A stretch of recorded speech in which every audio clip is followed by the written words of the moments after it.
உங்களோடு கூட என்னோடு கூட தேவன் செய்த உடன்படிக்கையினுடைய ஒவ்வொரு ஆசீர்வாதங்களையும் கர்த்தர் பெற்றுக்கொள்ள செய்வாராக. ஒன்றையும் நீங்கள் இழந்து போக மாட்டீர்கள். God is in covenant with you.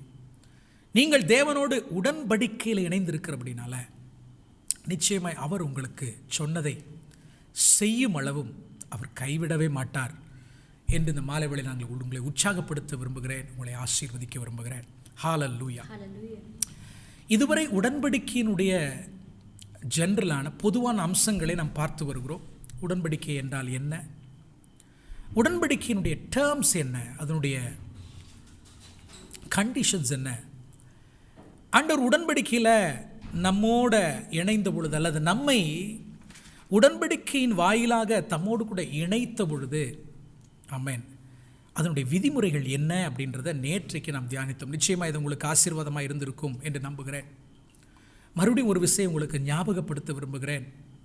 When God makes covenant with man, உங்களோடு என்னோடு கூட தேவன் உடன்படிக்கை பண்ணும் பொழுது ஒன்று அந்த உடன்படிக்கையினுடைய விதிமுறைகளில் டேர்ம்ஸில் முக்கியமான ஒன்று என்னன்னா ஃப்ரீடம். தேவன் நமக்கு என்னத்தை கொடுக்கிறார்? விடுதலை கொடுக்கிறார். பாவத்திலிருந்து நம்மை விடுதலை செய்வது மாத்திரமல்ல, அவருடைய வசனத்தில் அவருடைய சத்தியத்தில் நடப்பதற்கு நமக்கு ஆண்டவர் விடுதலை கொடுத்திருக்கிறார். Hallelujah. That's the real freedom. இரண்டாவது, உடன்படிக்கையினுடைய விதிமுறைகளை நாம் மீறும் பொழுது, இன்ஃபேக்ட் நம்ம வீக்கர் பார்ட்னர் தானே, நம்ம பலவீனர்கள் தானே, ஆண்டவர் தானே உடன்படிக்கையினுடைய ஸ்ட்ராங்கர் பார்ட்னர்.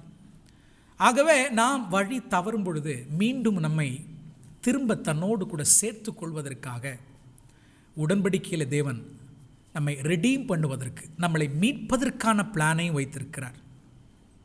ஆகவே உடன்படிக்கையினுடைய விதிமுறைகளில் மீட்பு என்று ஒன்று உண்டு என்றும், எப்படி நம்மை மீட்கிறார்?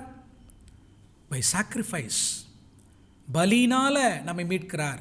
நீங்களும் நானும் மனம் திரும்பி எங்களை மன்னிங் ஆண்டவரே தேவனுடைய சமூகத்துக்கு நம்ம திரும்பும் பொழுது தம்முடைய குமாரனுடைய இரத்தத்தினால் நம்மை கழுவி திரும்பவும் தம்மோடு கூட நம்மளை சேர்த்து கொள்கிறார் என்றும். ஆக எந்த உடன்படிக்கையாக இருந்தாலும், ஒருவேளை நோவாவோடு கூட செய்து கொண்ட உடன்படிக்கையாக இருக்கட்டும், ஆபிரகாமோடு கூட செய்து கொண்ட உடன்படிக்கையாக இருக்கட்டும், இஸ்ரவேல் ஜனங்களோடு கூட தேவன் செய்து கொண்ட உடன்படிக்கையாக இருக்கட்டும், தாவீதோடு கூட தேவன் செய்து கொண்ட நித்திய உடன்படிக்கையாக இருக்கட்டும், சிலுவையில் இயேசு கிறிஸ்துவின் மூலமாக பிதாவாகிய தேவன் நம்மோடு கூட செய்து கொண்ட புதிய உடன்படிக்கையாக இருக்கட்டும், இவைகள் எல்லாவற்றையும் ஒன்றிணைத்து பார்க்கும் பொழுது the purpose of the covenant is about salvation. Hallelujah. So ரட்சிப்பில் தான் உடன்படிக்கை பூரணப்படுகிறது. the wholeness and the completeness, amen, of the covenantal relationship with God happens when we are saved. நாம் ரட்சிக்கப்படும் பொழுது தேவன் நம்மோடு கூட செய்து கொண்ட உடன்படிக்கை என்ன செய்கிறது? முழுமையடைகிறது. ஆகவே நேற்றைக்கு முடிவில் நான் சொன்னேன், ரட்சிப்பு என்பது ஆமென் கடந்த காலம், நிகழ்காலம், எதிர்காலம். we are saved, we are being saved and we will be saved. ரட்சிக்கப்பட்டோம், ரட்சிக்கப்பட்டு கொண்டிருக்கிறோம், ரட்சிக்கப்படுவோம். ஆகவே மனிதனோடு தேவன் செய்து கொண்ட உடன்படிக்கை என்றைக்கு முழுமை அடையும் தெரியுமா? திரும்ப என் ஆண்டவராக இயேசு கிறிஸ்து இந்த பூமிக்கு வரும் பொழுது, இந்த சரீரம் மீட்ப அடையும் பொழுது, அன்றைக்கு நாம் முழுமையாக அந்த சால்வேஷனை அனுபவிப்போம். ஹல்லேலூயா. ஸோ இதுதான் கவனன்ட்டினுடைய டேர்ம்ஸ். ஆகவே உங்களை நிச்சயமாக கைவிடவே மாட்டார். ஒருவேளை பாவ குற்ற உணர்வோடு நீங்கள் வாழ்கிறீங்கன்னா, ஐயோ நான் தேவனை விட்டு வெகு தூரம் போய்விட்டேனே என்றால், இன்னைக்கு ஆண்டவர் உடன்படிக்கையை உங்களுக்கு நினைவூட்டுகிறார். என் அன்பு மகனே மகளே, உடன்படிக்கையினுடைய டேர்ம்ஸை நீங்கள் மறந்துட்டீங்களா? நீங்கள் மறந்துட்டீங்களா? I will redeem you, I will forgive you and I will save you. நான் உன்னை மீட்பேன், நான் உன்னை மன்னிப்பேன், நான் உன்னை ரட்சிப்பேன் என்று டேர்ம்ஸா உடன்படிக்கையினுடைய விதிமுறைகளை வேத புஸ்தகத்தில் எழுதி உன் கையில் கொடுத்துருக்கிறேனே. மன்னிப்பேங்கிற ஒரு விஷயத்தை நான் உனக்காக வைத்திருக்கிறேன் உடன்படிக்கையினுடைய விதிமுறைகளில். மறந்துட்டிங்களா? ஆண்டவர்கிட்ட ஓடி வாங்கன்னு கர்த்தர் மீண்டும் இந்த மாலை வேளையில் உங்களை பார்த்து அழைக்கிறேன். நெகேமியாவாக இருக்கட்டும், தானியேலாக இருக்கட்டும், என் அன்பு தேவனுடைய பிள்ளைகளை, எந்த ஒரு பரிசுத்தவான்களாக இருக்கட்டும், தேவனை நோக்கி ஜெபம் பண்ணும் பொழுதுலாம் ஆண்டவருக்கு எதை அவங்க நினைப்பூட்டுவார்கள் தெரியுமா? உடன்படிக்கையை நினைப்பூட்டுவார்கள். நெகேமியா எருசலேமினுடைய அலங்கம் இடிந்து கிடந்த பொழுது ரெட்டுடுத்தி சாம்பலில் உட்கார்ந்து உபவாசித்து நெகேமியா ஜெபிக்கும் போது ஆண்டவருக்கு எதை நெகேமியா நினைப்பூட்டுவார் என்று சொன்னால், ஆண்டவருடைய உடன்படிக்கையை. ஹல்லேலூயா. உடன்படிக்கை என்ன செய்கிறார்? நினைப்பூட்டுகிறார். என் அன்பு தேவனுடைய பிள்ளைகள், அதே மாதிரி தானியேல் பாபிலோனுடைய அடிமைத்தனத்தில் இஸ்ரவேல் ஜனங்கள் இருக்கும் பொழுது அடிமைத்தனத்திலிருந்து அவர்கள் தப்புவிக்கப்பட்டு அவங்க எருசலேமுக்கு திரும்ப போவார்கள் என்று சொல்லி ஆண்டவர் எரேமியா தீர்க்கதரிசன புஸ்தகத்தில் எழுதினதை நெகேமியா படித்த பொழுது உடனே ஆண்டவருடைய சமூகத்தில் உபவாசித்திருந்தவர் ஜெபம் பண்ணுகிறார். என்னன்னு ஜெபம் பண்ணுகிறார்? ஆண்டவரே, எங்களோடு கூட நீர் செய்து கொண்ட உடன்படிக்கை என்ன செய்யும்? நினைத்திருளும். Remember your covenant. ஆமென்.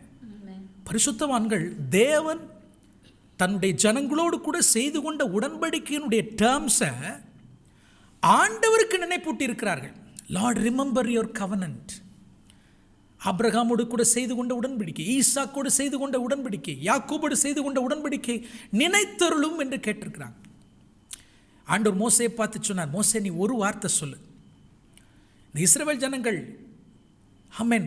கடினமான கழுத்துடைய ஜனங்கள், இவங்களை ஒரே அடியில் நான் என்ன செய்கிறேன்? எல்லாத்தையும் நான் கொன்னுறேன், அழிச்சிடுறேன்.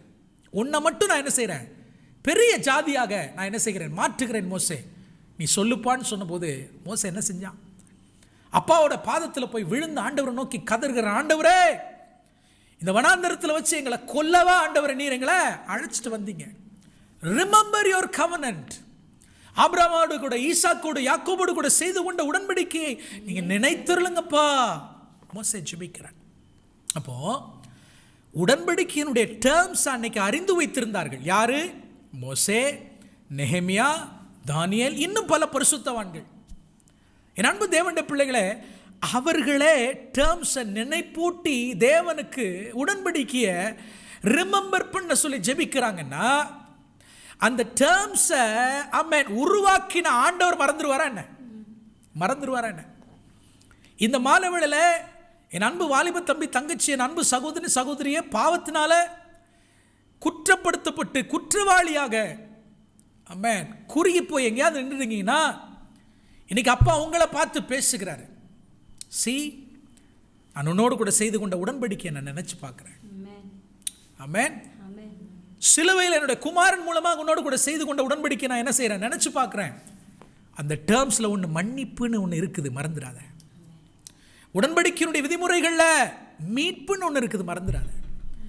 ஆமென். ஸ்தோத்திரம். இறுதி வரை உன்னை நடத்துவேன், உன்னை தாங்குவேன், உன்னை ஏந்துவேன், உன்னை சுமப்பேன், உன்னை தப்பு வைப்பேன், மறந்துடாதன்னு கர்த்தர் இன்றைக்கு உங்களோடு கூட ஆண்டவர் செய்து கொண்ட உடன்படிக்கையை நினைப்பூட்டுகிறார்.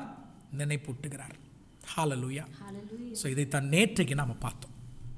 இன்னைக்கு இன்னொரு விசேஷமான காரியத்தை நாம் தியானிக்க போகிறோம். ஹல்லேலூயா.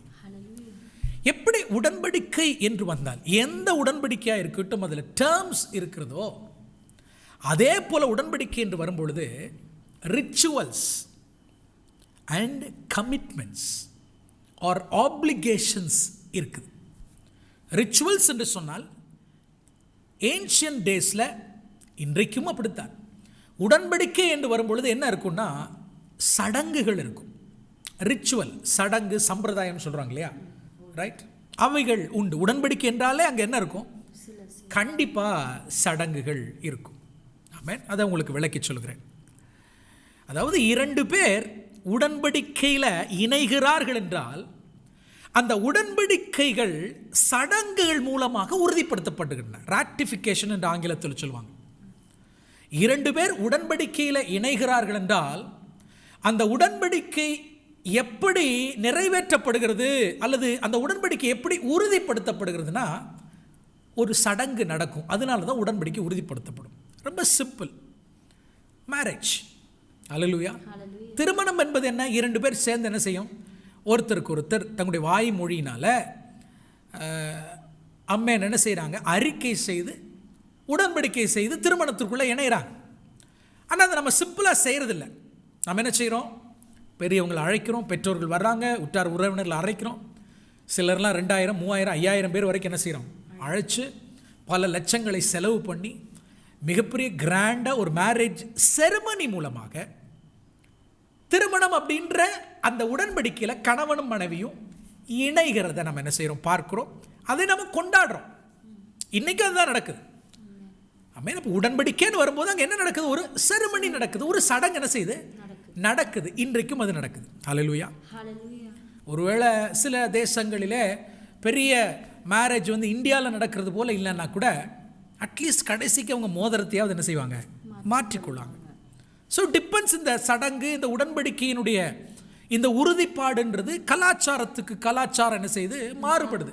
சில இடங்கள் என்ன செய்கிறாங்க, கழுத்தில் மாங்கல்யத்தை அணிவிக்கிறாங்க, சிலர் மோதிரத்தை மாற்றிக்கொள்கிறாங்க, சிலர் வேத புஸ்தகத்தை மாற்றிக்கொள்கிறாங்க, சில இடங்களில் வாய்மொழியில் என்ன செய்கிறாங்க, அறிக்கை செய்கிறார்கள். somehow the covenant has been ratified by a ritual.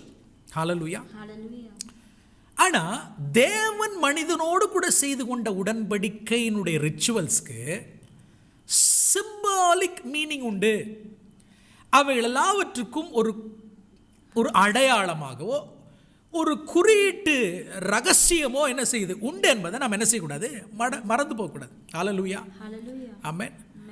உடன்படிக்கையில் அடங்கியிருக்கும் அம்சங்களுக்கு நான் எனது முழு சம்மதத்தை என்ன செய்கிறேன், தெரிவிக்கிறேன் என்று என் அன்பு தேவனுடைய பிள்ளைகளே, நாம் என்ன செய்கிறோம், ஒரு சடங்கின் வாயிலாக அந்த உறுதியை அல்லது அந்த உடன்படிக்கை என்ன செய்கிறோம், உறுதிப்படுத்துகிறோம். ஹல்லேலூயா. உறுதிப்படுத்துகிறோம். ஆமென். நல்லா புரிஞ்சுக்கோங்க. But when it comes to God's covenant, இந்த சடங்குகள் எல்லாம் அல்லது இந்த செரிமனிஸ் எல்லாம் it has a symbolic value. இல்லையா? நோவாவோடு கூட தேவன் உடன்படிக்கை செய்த பொழுது நோவா பலி செலுத்துகிறான். சுத்தமுள்ள மிருகம், சுத்தமில்லாத மிருகம் என்று பல மிருகங்களும் நியாயப்பிரமாணம் கொடுக்கப்படவே இல்லை. ஆனால் எப்படி நோவா சுத்தமுள்ள மிருகம், சுத்தம் இல்லாத மிருகம், கோஷர் என்று சொல்லுவாங்க, மிருகங்களை பிரித்து தேவனுக்கென்று சுத்தமுள்ள மிருகங்களை பலியாக கொடுக்கிறான். எங்க நியாயப்பிரமாணமே இல்லையே. How did Noah do that? So basically உடன்படிக்கை என்று வரும்பொழுது அங்கே பலின்னு ஒரு விஷயம் என்ன செய்யணும், இருக்கணும் என்பதை சிம்பாலிக்காக நோவாவுடைய உடன்படிக்கை நம்ம பார்க்குறோம். இந்த ஒவ்வொரு உடன்படிக்கையும் தனித்தனியாக நம்ம பார்ப்போம். கர்த்தருக்கு சுத்தமானால் இன்றைக்கு நோவாவுடைய உடன்படிக்கையோடு நம்ம முடிப்போம். ஆபிரகாமோடு கூட தேவன் உடன்படிக்கை செய்கிறாரு. உடன்படிக்கை செய்யும் பொழுது ஆபிரகாம்கிட்ட சொல்கிறாரு, சில மிருகங்களை நீ கொண்டு வா, அந்த மிருகங்களை ரெண்டாக பிளந்து இங்கொன்றுமாய் அங்கொன்றுமா வை. ஆமென். நடுவில் ஓடுகிற அந்த ரத்தத்தின் நடுவில் நின்று உன்னோடு கூட நான் என்ன செய்வேன், உடன்படிக்கை செய்வேன். அதுக்கு பேர் செமட்டிக் கவனன்ட் என்று சொல்லுவாங்க. Semantic covenant. அந்த நாளில் வாழ்ந்த அந்த செமட்டிக் பீப்புள் இப்படித்தான் என்ன செய்வாங்க, ஒரு காரியத்தில் 2 பேர் உடன்படிக்கை பண்ணுகிறாங்கன்னா இந்த மிருகங்களை துண்டங்களாக வெட்டி அந்த துண்டுகளுக்கு நடுவில் நின்று என்ன செய்வாங்க, உடன்படிக்கை செய்வார்கள். தேவனும் ஆபிரகாமோடு கூட இப்படித்தான் உடன்படிக்கை செய்தார். இதை நம்ம ரொம்ப தெளிவாக ஒரு நாள் பார்க்க போகிறோம். ஹல்லேலூயா. சீனாய் மலையில் இஸ்ரவேல் ஜனங்களோடு கூட தேவன் என்ன செய்கிறார், உடன்படிக்கை செய்கிறார். ஸோ உடன்படிக்கை செய்யும் பொழுது ஆண்டவர் சில சடங்குகளை, சில செரிமனிஸை வச்சிருக்கிறார். யூஸ்வலாக லேவியராகமோ என்னாகமெல்லாம் படிக்கும் பொழுது ஃபுல் ஆஃப் ரிச்சுவல்ஸ். நமக்கு அது படிக்கவே நமக்கு என்ன செய்யாது, முடியாது. என்னன்னா அதான் முடிஞ்சு போச்சு, அதுக்கெல்லாம் ஒன்றும் இல்லை, அதெல்லாம் படிக்க வேண்டிய அவசியம் இல்லை அப்படின்னு நம்ம லேசாக நினச்சிடுறோம். But every rituals in the covenant has a symbolic value. Hallelujah. அல்லது எல்லாவற்றுக்கும் ஃபிகரேட்டிவ் வேல்யூ, அடையாள மதிப்புன்னு ஒன்று உண்டு. அதாவது உடன்படிக்கையில் இருக்கக்கூடிய எல்லா ரிச்சுவல்ஸ்க்கும் சடங்குகளும் ஏதோ ஒன்று என்ன செய்யுது, அடையாளப்படுத்துகின்றன. ஒரு வசனத்தை நான் காண்பிக்கிறேன். இதை எபிரேயருக்கு எழுதின நிருபத்தில் அப்போஸ்தலனாகிய பவுல் சொல்வார். எபிரேயருக்கு எழுதின நிருபம் 9ஆம் அதிகாரம் 9ஆம் வசனத்தை வாசிக்கிறேன். ஏன் இதை நம்ம சொல்கிறோன்னா, உடன்படிக்கைன்னு வரும்போது என்னெல்லாம் இருக்குன்னு தெரிஞ்சுக்கணும். நேற்றைக்கு டேர்ம்ஸ் இருக்குன்னு நம்ம பார்த்தோம். இன்றைக்கி rituals plus commitments and applications, அது ரெண்டாவது நான் சொல்கிறேன். ரிச்சுவல்ஸ் உடன்படிக்கையில் இருக்குது. இயேசு கிறிஸ்து நமக்காக சிலுவையில் வந்து பலியானாரே. Yeah, he has to do something so that we might be saved. ஆமென். எடுங்க பார்க்கலாம். எபிரேயருக்கு எழுதின 9ஆம் அதிகாரம் 9ஆம் வசனத்தை வாசிக்கிறேன். அந்த கூடாரம் இக்காலத்துக்கு உதவுகிற ஒப்பனையாக இருக்கிறது. எதை பற்றி பேசுகிறார்? பழைய ஏற்பாட்டில் இருக்கக்கூடிய ஆசரிப்பு கூடாரத்தை பற்றி, அதில் நடக்கக்கூடிய அந்த ரிச்சுவல்ஸை பற்றி அவர் பேசும்பொழுது இக்காலத்திற்கு உதவுகிற ஒப்பனையாக இருக்கிறது. எல்லாரும் சொல்லுங்கள், இக்காலத்துக்கு உதவுகிற ஒப்பனையாக இருக்குது. இக்காலத்துக்குன்னு இப்போ நாம் வாழ்ந்து கொண்டிருக்கிற நாட்களில் பழைய உடன்படிக்கை என்று சொல்லி தூக்கி ஓரமாக ஒதுக்கிட்டு அதெல்லாம் நம்ம படிக்க வேண்டிய அவசியம் இல்லை, அதெல்லாம் நமக்கு புரியாது, அதெல்லாவற்றையும் கிறிஸ்துவுக்குள்ள நிறைவேறி விட்டது அப்படின்னு நம்ம நினைக்கிறோமே. பவுல் என்ன சொல்கிறாரு? இக்காலத்திற்கு நமக்கு உதவும்படியான ஒப்பனையாக இருக்கிறது. ஒப்பனைனா என்னது? சிம்பல்ஸ். It helps as. உடன்படிக்கையில் இருக்கக்கூடிய ரிச்சுவல்ஸை நம்ம படித்தோன்னு சொன்னால், அதில் இருக்கிற பலி முறைகளை தெரிஞ்சிட்டோன்னு சொன்னால், அதில் ஏன் ஆண்டவர் சில விஷயங்களை இப்படி செய்ய சொன்னார்னு தெரிஞ்சுக்கிட்டீங்கன்னு சொன்னால், ரட்சிப்பை குறித்து ரொம்ப தெளிவு உண்டாயிருவீங்க. புதிய உடன்படிக்கை பற்றி தெளிவு இருக்கும். புதிய உடன்படிக்கையில் என்ன நடந்துச்சுன்னு கேட்டால் நம்ம ஆட்களுக்கு ஒன்றே ஒன்று மட்டும்தான் சொல்ல தெரியும். இயேசு கிறிஸ்து எனக்காக சிலுவையில் மரித்தார், என் பாவத்தை மன்னித்து விட்டார், எனக்கு எல்லா நன்மைகளையும் கொடுத்துட்டார், அவ்வளோதான். இதுக்கு மேலே ஒன்றும் தெரியறதில்லை. But when you go to the Old Testament and you read all the covenants, எல்லா உடன்படிக்கையிலையும் ஆராய்ந்து அறிந்து பார்க்கும் பொழுது அதில் குறிப்பாய் அதனுடைய ரிச்சுவல்ஸை தேடி வாசித்து, ஏன் காளையை வெட்டுன்றாரு, ஆட்டை வெட்டுன்றாரு, அதுக்கு இதை செய்யுங்கிறாரு, இதை கொண்டு வாங்குறாரு, அந்த மாவை கொண்டு வாங்குறாரு, இதை கொண்டு வாங்குறாரு, இவ்வளவு ரிச்சுவல்ஸ் இருக்குதே, இதுக்கு பின்னாடி என்ன இருக்குன்னா நிச்சயமாக அவைகளுக்கு பின்பதாக ஒரு சிம்பாலிக் வேல்யூ, ஒரு ஃபிகரேட்டிவ் வேல்யூ இருக்கு. It helps as. எந்த விதத்தில்? இக்காலத்திற்கு உதவுகிற ஒப்பனையாக இருக்கிறது. அதற்கேற்றபடி செலுத்தப்பட்டு வருகிற காணிக்கைகளும் பலிகளும் ஆராதனை செய்கிறவனுடைய மனசாட்சியை பூரணப்படுத்த கூடாதவைகளாம். ரிச்சுவல் ஒரு நாள் நம்மளை பூரணப்படுத்தாது. ரிச்சுவல்ஸ் ஒரு நாள் நம்மளை நீதிமானாக்காது. பழைய ஏற்பாட்டினுடைய உடன்படிக்கையினுடைய பலிகளோ அதனுடைய ரிச்சுவல்ஸையோ நீங்களும் நான் இன்னைக்கு செய்யவும் முடியாது, செய்ய வேண்டிய அவசியம் இல்லை. அவைகளெல்லாம் தேவன் எதற்காக வைத்திருக்கிறார்? புதிய உடன்படிக்கையினுடைய ரகசியங்களை நீங்கள் அறிந்து கொண்டு இவ்வளவாக ஆண்டவர் என்ன நேசித்திருக்கிறாரா, எனக்காக இவ்வளவு பலியை ஆண்டவர் இயேசு கிறிஸ்து சிலுவையில் சுமந்திருக்கிறாரா, ஐயோ இவ்வளவு பலிகள் ஆண்டவர் எனக்காக சோத்திரம் தன்னை அர்ப்பணித்திருக்கிறாரா என்று சொல்லி அவரை அறிகிற அறிவிலே வளருவதற்கு உடன்படிக்கையினுடைய ரிச்சுவல்ஸை படிக்க வேண்டியது அவசியம்னு நான் சொல்கிறேன். உங்களுக்கு புரியலை, படித்தா மண்டையில் ஏற மாட்டேங்குதுன்றதுக்காக அது நல்லதில்லைன்னு நினைக்கக்கூடாது. இது நரி கதை மாதிரி. நரி என்ன செஞ்சிச்சா? திராட்சையை குதிச்சு பார்த்ததை தான் எட்டலையா. உடனே அந்த நரி என்ன செஞ்சிச்சா? இந்த பழம் புளிக்கும்னு சொல்லிட்டு போயிடுச்சான். நீங்கள் பல நேரங்களில் எனக்கு என்னாகமத்தையோ லேவியர் ஆகமத்திலையோ உடன்படிக்கையில் இருக்கக்கூடிய ரிச்சுவல்ஸை படிக்கும்போது எனக்கு புரிய மாட்டேங்குதே அப்படின்னா நம்ம என்ன செஞ்சிடலாம்? சீச்சி இந்த பழம் புளிக்கும். No no no no. பைபிளில் ஆண்டவர் ஒரு வசனத்தை வச்சிருக்கிறார்னா நிச்சயமாய் தேவன் அதற்கென்று ஒரு திட்டத்தை வச்சிருக்கிறாரு. பவுல் ரொம்ப அழகாக சொல்கிறாரு, இக்காலத்துக்கு உதவுகிற ஒப்பனையாய் இருக்கிறது. It helps us to understand the real value which is hidden in this rituals. Hallelujah. Amen. Right. So rituals பற்றி நம்ம பார்த்துட்டோம். நம்ம பார்ப்போம், இன்னும் நிறைய நம்ம படிக்க போகிறோம். எபிரேயருக்கு எழுதின நிருபம் முழுவதையும் கம்ப்ளீட் பண்ணிடுறோம்னு நினைக்கிறேன். கலாத்தியருக்கு எழுதின நிருபத்தில் பெரும்பகுதியை நம்ம கம்ப்ளீட் பண்ணணும்னு நான் நினைக்கிறேன். ஆமென். இந்த ஸ்டடியில் ஏன்னா ரெண்டுமே ரொம்ப டஃப்பான காரியங்கள், பட் எல்லாவற்றையும் கற்றுக்கொள்ள போகிறோம். ரெண்டாவது உடன்படிக்கைன்னு வரும்போது இது வரைக்கும் நம்ம டேர்ம்ஸை பார்த்துருக்கோம். டேர்ம்ஸை நேற்றுக்கு பார்த்தோம். இன்றைக்கி ரிச்சுவல்ஸை இது வரைக்கும் பார்த்துருக்கோம். மூணாவது கமிட்மெண்ட்ஸ் இருக்குது. என்ன இருக்குது? கமிட்மெண்ட்ஸ், கடமைகள். ஹல்லேலூயா.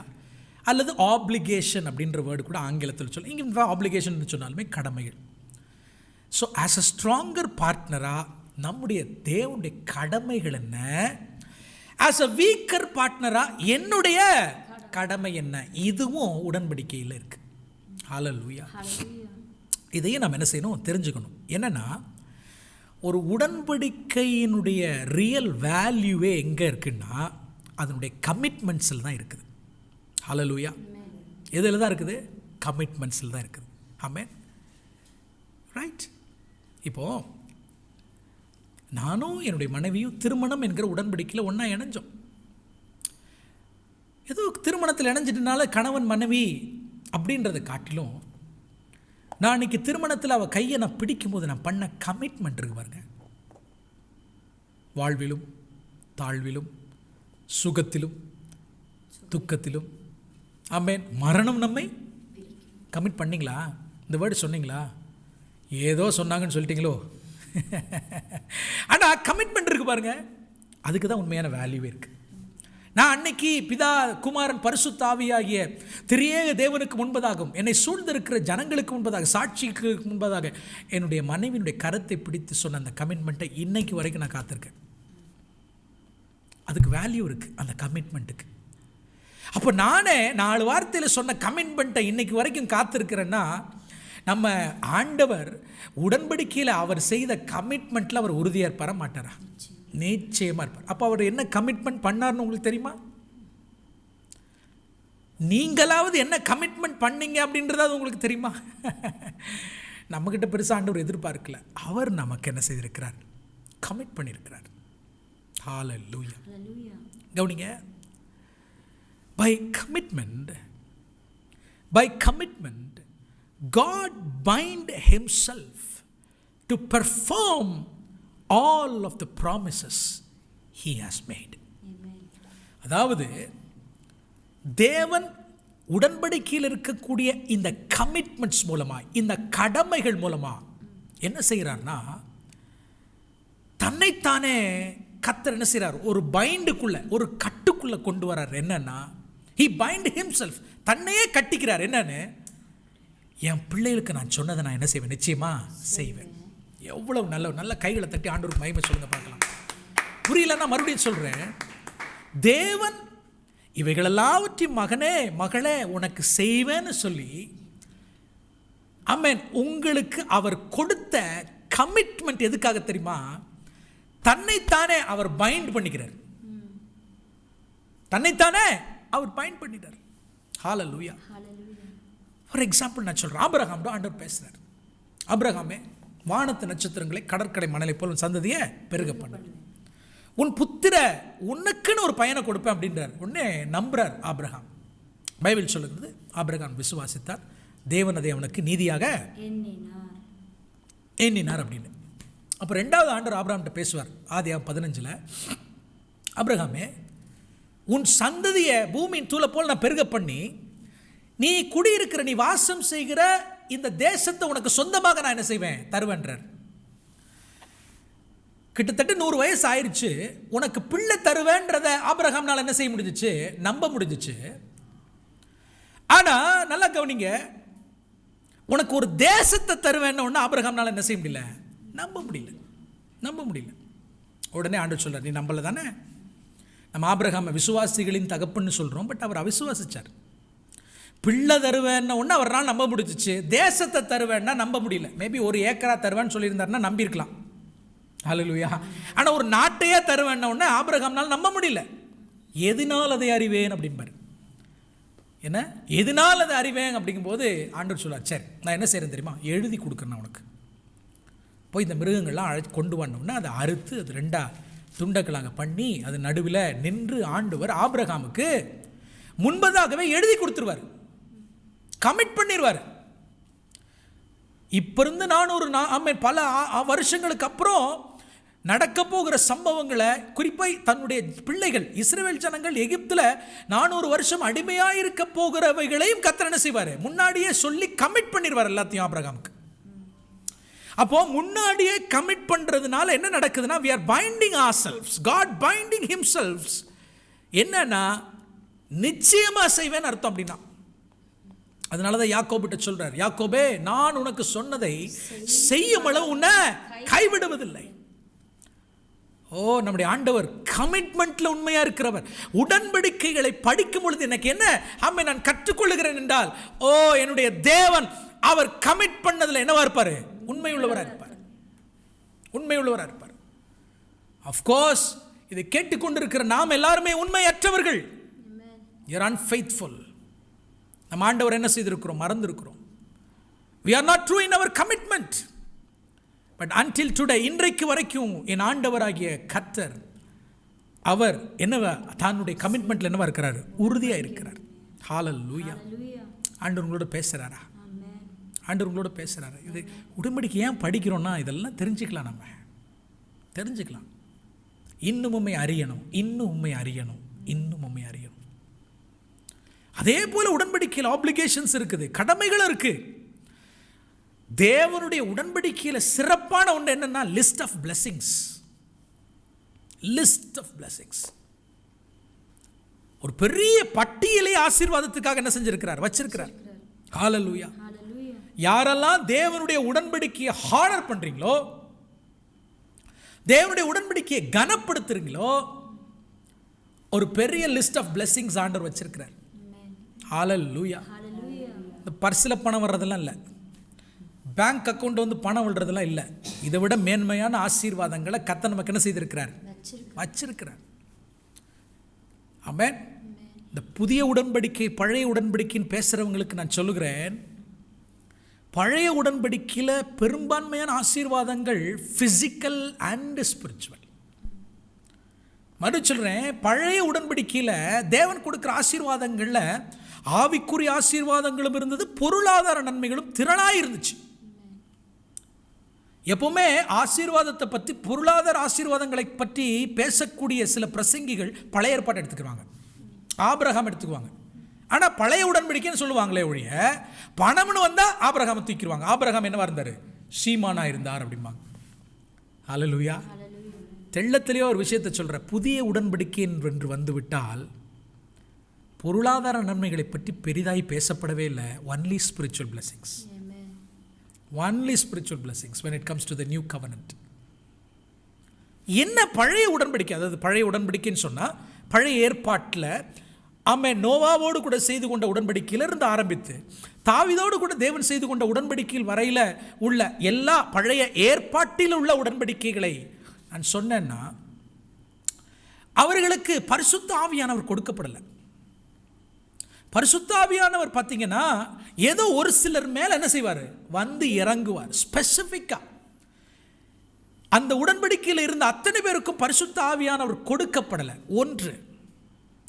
இரண்டாவது, நல்லா புரிஞ்சுக்கோங்க, பழைய ஏற்பாட்டில் வாழ்ந்த, அதாவது ஆபிரகாம், ஈசாக்கு, யாக்கோபு, தாவீது, whoever might be, பழைய ஏற்பாட்டில் வாழ்ந்த பரிசுத்தவான்களோடு கூட தேவன் செய்து கொண்ட உடன்படிக்கையினுடைய அம்சங்களிலே பரலோகத்தை பற்றி என்ன செய்யல? பெருசாக பேசப்படலை.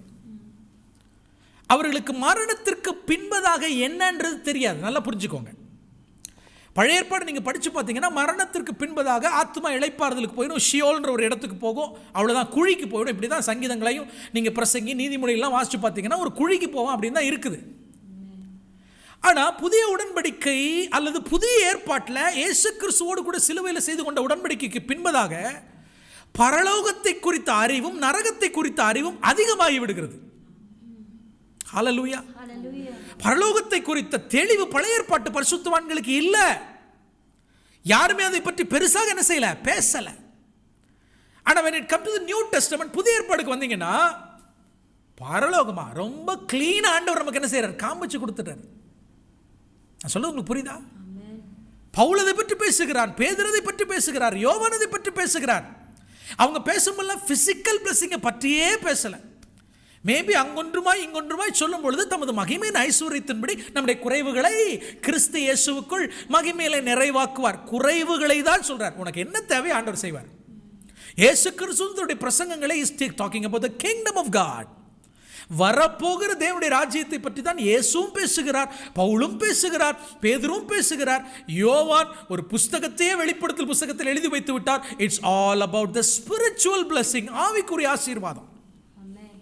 அப்போ புதிய உடன்படிக்கையில் நான் இருக்கிறேன் என்று நீ பேசுகிறாய் என்றால் உன்னுடைய சத்தியமெல்லாம் எதை அடிப்படையாக கொண்டுதான் இருக்க வேண்டுமே ஒழிய எதை அடிப்படையாக கொண்டுதான் இருக்கணும்னா only spiritual blessing. It's about the coming hope, வரப்போகிற நம்பிக்கை குறித்து தான் இருக்கணும்.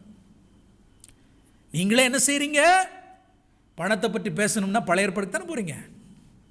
வாக்குத்தத்தத்தில் வேங்கணும்னா எங்கே தான் போகிறோம்? நேராக அங்கே போயிடுவோம். ஹல்லேலூயா.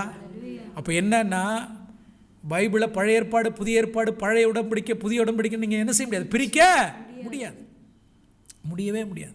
ஹல்லேலூயா. எல்லா உடன்படிக்கையினுடைய நோக்கம் என்ன தெரியுமா? அவருடைய குமாரனுடைய சாயலுக்கு ஒப்பா நீங்க என்ன செய்யணும்?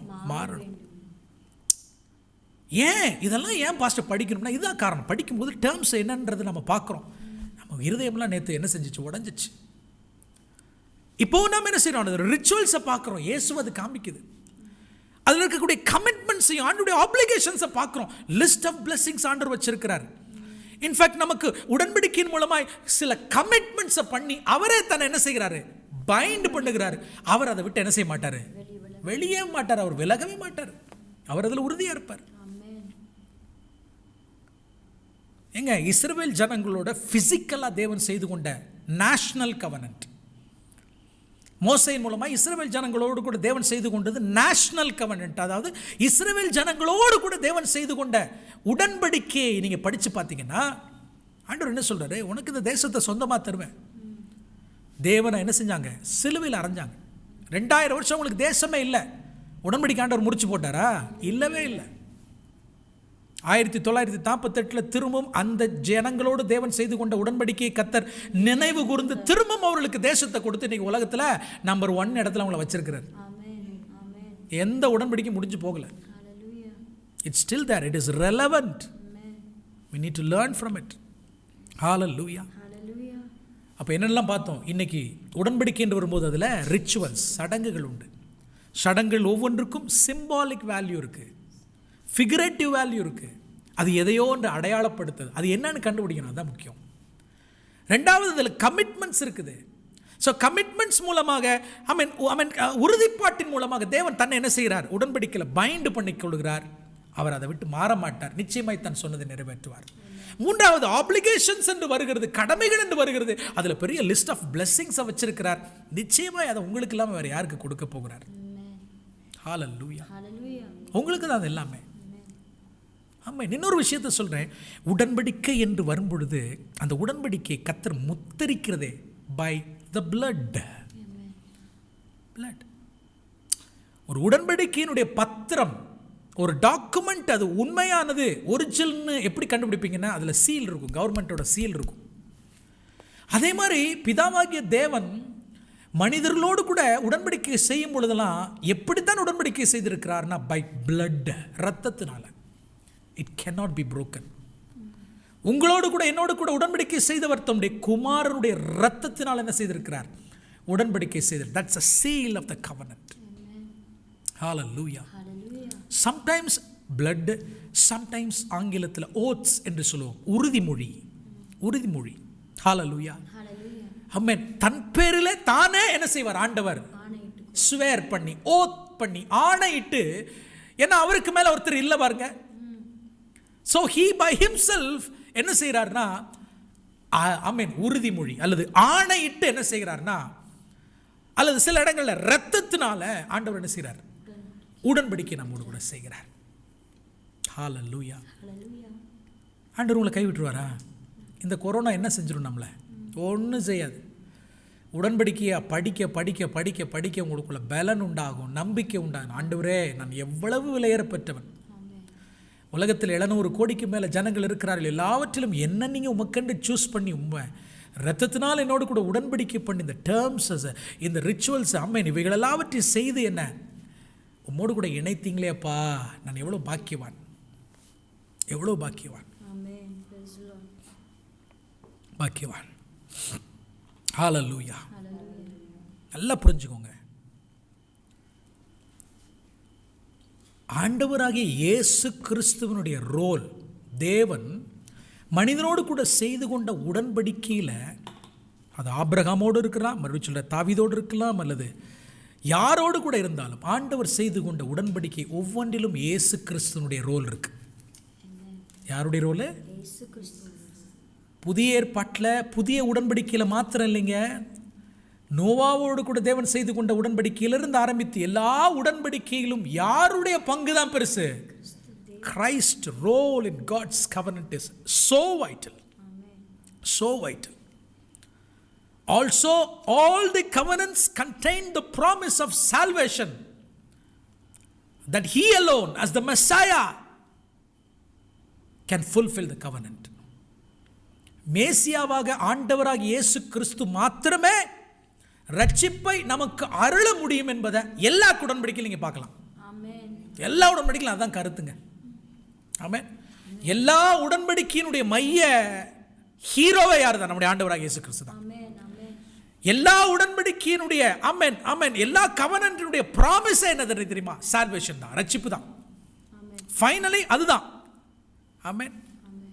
எல்லா உடன்படிக்கையும் நம்மளை யாருக்கு நேராக தான் வழி நடத்துகிறதுனா ஆண்டவராகிய இயேசு கிறிஸ்துவுக்கு நேராக வழி நடத்துகிறது. ஆகவே பழைய உடன்படிக்கை, புதிய உடன்படிக்கை, ஆபிரகாமோடு செய்து கொண்ட உடன்படிக்கை, நோவாவோடு கூட செய்து கொண்ட உடன்படிக்கை தனித்தனியாக பிரித்து சிலதை விட்டுட்டு சிலதை ஆமென் படிக்கிறவளா இல்லாதபடி ரீட் எவ்ரி கவனன்ட். மறுபடியும் ஒவ்வொரு நாளும் சொல்றது, இன்னைக்கு சொல்றேன், புதிய உடன்படிக்கையை புரிந்து கொள்ள வேண்டும் என்றால் பழைய உடன்படிக்கையினுடைய ஒவ்வொரு அம்சங்களையும் படிச்சுதான் ஆகணும். ஹல்லேலூயா. சரி, இன்னைக்கு நோவாவோட உடன்படிக்கையை நம்ம பார்க்க போறோம். நேரம் 10 நிமிஷம் தான் இருக்கு, but still I will do something, right? So பைபிளில் 5 மெயின் பிப்ளிக்கல் கவனன்ஸ் இருக்கு. பழைய ஏற்பாட்டில் 5 மெயினான கவனன்ட் உடன்படிக்கை இருக்கு. 5 biblical covenants. ஒன்று, நோவாவோடு கூட தேவன் செய்து கொண்ட உடன்படிக்கை, இது நோவாயிக் கவனன்ட் என்று சொல்லலாம். இரண்டாவது, ஆபிரகாமோடு கூட செய்து கொண்ட உடன்படிக்கை ஆபிரகாமிக், அதாவது ஆபிரகாமோடு கூட மாத்திரமல்ல, பின்பு அவருடைய மகனாகிய ஈசாக்கு, பின்பு யாக்கோபோடு கூட, எல்லாரோடு கூட தனித்து இணையாக தேவன் செய்து கொண்ட உடன்படிக்கை. மொத்தமாக இதை ஆபிரகாமிக் கவனன்ட் என்று சொல்வோம். மூன்றாவது, மோசேயின் மூலமாக இஸ்ரவேல் ஜனங்களோடு கூட செய்து கொண்ட உடன்படிக்கை மொசைக் கவனன்ட் அல்லது சீனாய்க் கவனன்ட் என்று நாம் என்ன செய்யலாம் சொல்லலாம். நான்காவது, தாவீதோடு கூட தேவன் செய்து கொண்ட உடன்படிக்கை டேவிடிக் கவனன்ட் என்று நாம் என்ன செய்யலாம் சொல்லலாம். ஐந்தாவது, இயேசு கிறிஸ்துவின் மூலமாக பிதாவாகிய தேவன் நம்மோடு கூட செய்து கொண்ட, நம்மோடு கூட மாத்திரமல்ல, முதல்ல இஸ்ரவேல் ஜனங்களோடு கூட, ஹல்லேலூயா, அதை தான் நம்ம புரிஞ்சுக்கணும். எரேமியாவை படிக்கும் பொழுது முதல்ல இஸ்ரவேல் ஜனங்களோடு, பின்பு நம்மோடு கூட செய்து கொண்ட புதிய உடன்படிக்கை, இதை மெசியானிக் கவனன்ட் என்று செய்யலாம் நம்ம சொல்லலாம். ஹல்லேலூயா. 5 கவனன்ட்டை சொன்ன மறுபடியும் ஞாபகப்படுத்துகிறேன். ஒன்று, நோவாவோடு செய்து கொண்ட உடன்படிக்கை. இரண்டாவது, ஆபிரகாமோடு செய்து கொண்ட உடன்படிக்கை. மூன்றாவது, மோசேயின் மூலமாக இஸ்ரவேல் ஜனங்களோடு செய்து கொண்ட உடன்படிக்கை. நான்காவது, தாவீதோடு கூட செய்து கொண்ட உடன்படிக்கை. ஐந்தாவது, இன்டர்நேஷனல் கவனன்ட், எல்லா ஜனங்களோடு கூட செய்து கொண்ட புதிய உடன்படிக்கை அல்லது மெசியானிக் கவனன்ட். இந்த 5 கவனன்ட்ல ஒரே ஒரு உடன்படிக்கைக்கு பேர் தான் ஓல்டு கவனன்ட். நல்லா புரிஞ்சுக்கோங்க. இந்த 5 உடன்படிக்கையில் ஒரே ஒரு உடன்படிக்கைக்கு பேர் மட்டும்தான் பழைய உடன்படிக்கை. அப்படின்னா பழைய ஏற்பாடெல்லாம் பழைய உடன்படிக்கைன்றதை தூக்கி எறிஞ்சிருங்க. பழைய ஏற்பாடுனா என்னது? பழைய உடன்படிக்கை. புதிய ஏற்பாடுனா புதிய உடன்படிக்கைன்னு யாராவது நினைச்சிருந்தீங்கன்னா இப்பவே மறந்துருங்க, எரேஸ் பண்ணிருங்க மைண்ட்ல இருந்து. இந்த 5 உடன்படிக்கைகளை ஒரே ஒரு உடன்படிக்கை மட்டும்தான் என்னது? It is called old covenant. என்னன்னா, the word old testament அப்படின்ற அந்த வார்த்தை இட் மிஸ்லீட்ஸ் பீப்புள். ஓல்ட் டெஸ்டமெண்ட்னு சொல்றதுக்கு பதிலாக தனாக்குன்னு சொல்லியிருந்தாங்கன்னா யூதர்கள் சொல்லுகிறது போல ரொம்ப நல்லா இருந்திருக்கும். இந்த ஓல்டுன்ற வார்த்தையே நம்மளை மிஸ்லீட் பண்ணிடுச்சு. அதனால நம்ம என்ன நினைச்சிட்டோம்? பழைய ஏற்பாடுன்னா பழைய ஏற்பாட்டில் இருக்கிறதெல்லாம் பழசுன்னு நினைச்சிட்டோம். அல்லேலூயா. புதிய உடன்படிக்கையே பழைய ஏற்பாட்டில் தான் முதல்ல வருது. புதிய உடன்படிக்கை பற்றி பேசினது ஏசாயா, புதிய உடன்படிக்கை பற்றி பேசினது எரேமியா, புதிய உடன்படிக்கை பற்றி பேசினது எசேக்கியேல். It's in the Old Testament. Hallelujah. அப்போ சிலருடைய கூற்றின்படி பழைய ஏற்பாடு தான் பழைய உடன்படிக்கைனா புதிய உடன்படிக்கையும் என்ன ஆயிடும்? பழைய உடன்படிக்கை மாறிடும். ஹல்லேலூயா. ஆமென். சரி, கவனிங்க. ஆண்டவர் ஏன் இப்படி நோவா, ஆபிரகாம், மோசே என்ற தனித்தனி நபர்களோடு கூட ஆண்டவர் உடன்படிக்கை பண்ணுறான்னு சொல்லிட்டு இன்னைக்கு நோவாவுடைய உடன்படிக்கையே டைம் இருந்தால் நம்ம பார்ப்போம். ஆண்டவர் மனிதனோடு தான் செய்ய போகிற உடன்படிக்கையின் விவரங்களை மறுபடி சொல்கிறேன். மனிதனோடு தேவன் செய்து கொள்ளுகிற உடன்படிக்கையின் விவரங்களை அல்லது உடன்படிக்கையின் வாக்கு தத்தங்களை, உடன்படிக்கையினுடைய டேர்ம்ஸை இல்லையா, உடன்படிக்கையினுடைய கமிட்மெண்ட்ஸை மனிதனோடு பகிர்ந்து கொள்ள சில தேவ மனிதர்களை தேவன் தேர்ந்தெடுக்கிறார் இல்லையா? ஸோ யார்கிட்டயே சொல்லணும்ல, மனிதனை நான் மீட்டெடுக்கணும், நான் ரட்சிக்கணும், திரும்ப என்னோடு கூட இணைத்து கொள்ள வேண்டும் என்று சொன்னால் இந்த டேர்ம்ஸ் எல்லாம் நான் வச்சுருக்கிறேன். இதெல்லாம் நான் உட்காந்து பிளான் பண்ணேன். ஆதியில் பிதா, குமாரன், பரிசுத்த ஆவியானவர் 3 பேர் இணைந்து மனிதன் திரும்பவும் என்ன செய்யணும்? என்னோடு கூட வந்து இணையணுன்றதுக்காக நான் போட்ட பிளான் என்பதை பகிர்ந்து கொள்வதற்காக, உடன்படிக்கையினுடைய டேர்ம்ஸையும், உடன்படிக்கையினுடைய அம்சங்களையும், உடன்படிக்கையினுடைய ஆப்ளிகேஷன்ஸையும், உடன்படிக்கையினுடைய எல்லா காரியங்களையும் பகிர்ந்து கொள்வதற்காக தேவன் சிலரை தேர்ந்தெடுத்தார். இந்த சிலர் பார்த்தீங்கன்னா ஏற்கனவே தேவனோடு நல்ல உறவில் இருந்தவங்க, ஏற்கனவே அவங்க தேவனை முழு இருதயத்தோடு தேடினவங்க. ஹல்லேலூயா. நீதி உள்ள வாழ்க்கையை வாழ்ந்தாங்க. இன்ஃபேக்ட் குட் லைஃப்னு சொல்லலாம். நீதி உள்ள வாழ்க்கையை வாழ்ந்தாங்க. அதில் முதல் தேவன் சூஸ் பண்ணதான் நோவா. ஆண்டவர் நோவாவை அழைச்சு அவனோடு கூட உடன்படிக்கை பண்ணுறாரு. என்ன பண்ணுறாரு? நோவா, உன்னோடும் உன் குடும்பத்தோடு நான் உடன்படிக்கை பண்ணுறேன். அந்த உடன்படிக்கையினுடைய அம்சங்கள்லாம் இது, அதனுடைய டேர்ம்ஸ் எல்லாம் இது, அதனுடைய கமிட்மெண்ட்ஸ் எல்லாம் இது. ஸோ உன்னோடு கூட உடன்படிக்கை பண்ணுகிறதுனால உன் சந்ததி முழுவதையும் என் பிள்ளைகளை நான் மாற்றணும், என் குமாரனை இயேசுவை போல மாற்றணும் அப்படின்னு சொல்லி ஆண்டவர் நோவாட்ட ஷேர் பண்ணுறார். That's covenant. Hallelujah, hallelujah, amen. நோவா என்ன ஒரு ஆசீர்வதிக்கப்பட்ட ஒரு மனுஷன். He is the first person who was mentioned specifically in the Bible as entering into the covenant relationship with God. தேவனோடு கூட பைபிளில் முதலாக உடன்படிக்கையினுடைய உறவுக்குள்ள இணைந்தவன் பார்த்தீங்கன்னா யார் தான்? நோவா தான். ஆனால் நோவாவோடு கூட தேவன் இந்த உடன்படிக்கைக்குள்ளே இணையும் பொழுது அன்னைக்கு இருந்த சிச்சுவேஷன் நீங்கள் பார்த்தீங்கன்னா இட்ஸ் வர்ஸ் சிச்சுவேஷன். ஆதியாகமம் 6ஆம் அதிகாரத்தை நீங்கள் வாசித்து பாருங்கள். கொடுமையான நாட்கள். அது கொடுமையான நாட்கள். தள்ளப்பட்ட தூதர்கள் மனித குமாரத்திகளோட அம்மா என்ன செஞ்சாங்க? மனுஷ குமாரத்திகளோடு அவங்க உறவு வைத்து கொண்டு ராட்சதர்கள் பூமியில் பிறந்திருந்தாங்க. அவ்வளோ மோசமான நாட்கள். The background while God was choosing Noah to make covenant, it was saddest background. Hallelujah. தேவன் அருவருக்கத்தக்கதாகின பாவம் நடந்துட்டு இருக்கு. அதாவது தேவனுடைய படைப்பில் அந்த ஹைராக்கி பார்த்தீங்கன்னா அந்த வருஷம் முதல்ல ஏஞ்சல்ஸ், இரண்டாவது மனிதன், மூணாவது மிருகங்கள். ஆமென். ஏஞ்சல்ஸ் மனிதர்களோடு உறவு வைத்துக் கொள்ளக்கூடாது, மனிதர்கள் மிருகத்தோடு உறவு வைத்துக் கொள்ளக்கூடாது. ரைட். ஆனால் என்ன நடக்குது? அப்படியே தேவன் அருவருக்கத்தக்கதான காரியம். தூதர்கள் மனிதர்களோடு உறவு வைத்துக் கொள்கிறார்கள், மனிதர்கள் மிருகங்களோட உறவு வைத்துக் கொள்ளக்கூடிய பரிதபிக்கப்பட்ட நாட்கள் இன்றைக்கு மட்டும் இல்லை, அன்றைக்கும் அது நடந்திருக்கிறது. ஹல்லேலூயா. ஆண்டவர் பார்த்தார், எனக்கு ஒரு குடும்பம் வேணும், எனக்கு ஒரு குடும்பம் வேணும், உடன்படிக்கையோட உறவுக்குள்ள ஒரு குடும்பத்தை கொண்டு வரணும்னு சொல்லி கர்த்தர் என்ன செஞ்சாரு? நோவாவை மட்டும் சூஸ் பண்றார். பைபிள் சொல்லுகிறது, நோவா பூமியில் அன்றைக்கு இருந்த ஜனங்களிலே அவன் உத்தமனா இருந்தான். உத்தமன் என்கிற வேர்டு ஹீப்ரூல தமியீம் என்கிற வேர்டு வருது. தமியீம், TAMIYIM நினைக்கிறேன். தமியீம் என்ற வார்த்தை சாதாரணமான வார்த்தைங்க இல்லை, ஏதோ நல்லவனா வந்தான் அப்படின்றது கிடையாது. உத்தமன் அங்கே வந்திருக்கிற வேர்டு சாதாரண வேர்டு அல்ல. நோவாவை தவிர அந்த பூமியில் இருந்த மற்றவர்கள் எல்லாம் நெஃப்லிம்ஸா இருந்தாங்க. நோவா மட்டுமே தமியீமா இருந்திருக்கான். நெஃப்லிம் என்றால் ராட்சதர்கள்.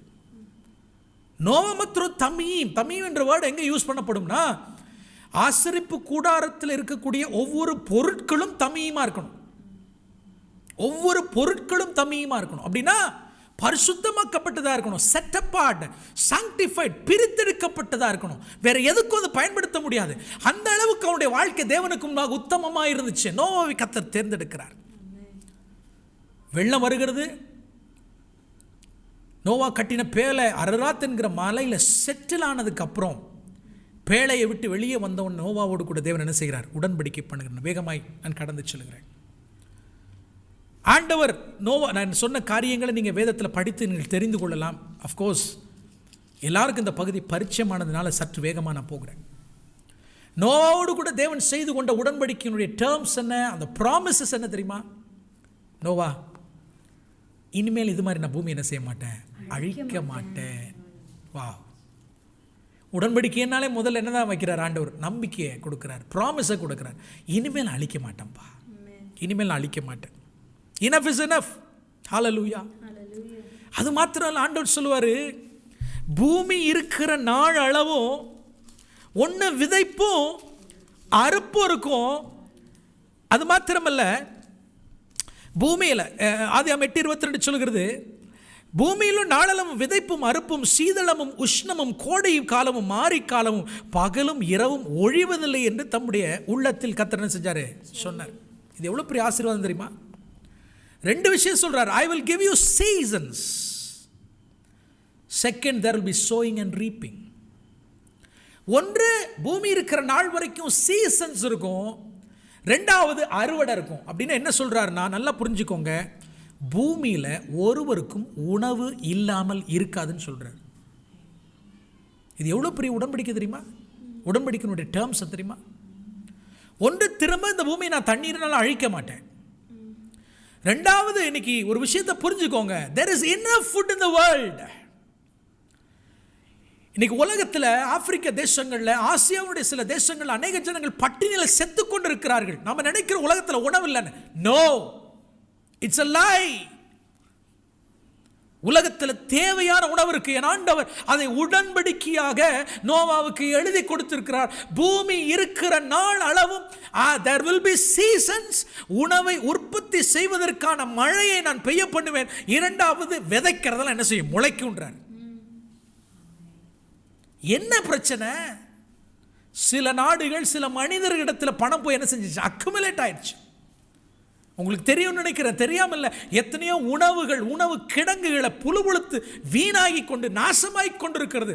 கொண்டு போய் ஏழைகளுக்கு கொடுக்க முடியாதனால கொண்டு போய் கடல்ல என்ன செய்யறாங்க? தள்ளி கொண்டிருக்கிறார்கள். There is enough food in the world. என் ஆண்டவர் படைத்த இந்த பூமியில ஒரு நாளும் ஆமென் உணவுக்கு குறை இருக்கவே இருக்காது. It's a perfect world.